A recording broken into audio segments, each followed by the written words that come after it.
Praveen Nettaru murder मामले में Bengaluru police ने 3 और मुलजिमीन को गिरफ्तार कर लिया है। मुलजिमीन के कब्जे से हथियार और बाइक जब्त की गई है। इस तरह नेतारू मर्डर केस में अब तक 10 मुलजिमीन को गिरफ्तार किया जा चुका है। उनमें 3 खवातीन भी शामिल हैं।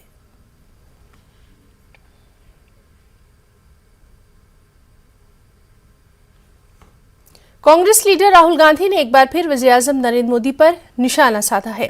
उन्होंने महंगाई और बेरोजगारी के मुद्दे को लेकर पीएम मोदी पर हमला किया है। उन्होंने कहा कि वज़ीर-ए-आज़म को महंगाई नहीं दिखती, बेरोजगारी नहीं दिखती।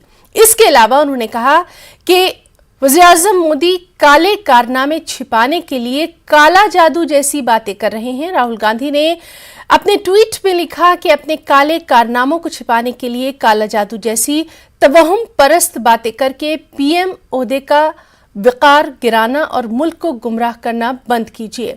प्रधानमंत्री जी, अवाम के मुद्दों पर जवाब तो देना ही पड़ेगा। आपको बता दें कि हाल ही में पीएम मोदी ने कांग्रेस पर निशाना साधते हुए कहा था कि वो काला जादू फैलाने का काम कर रही है।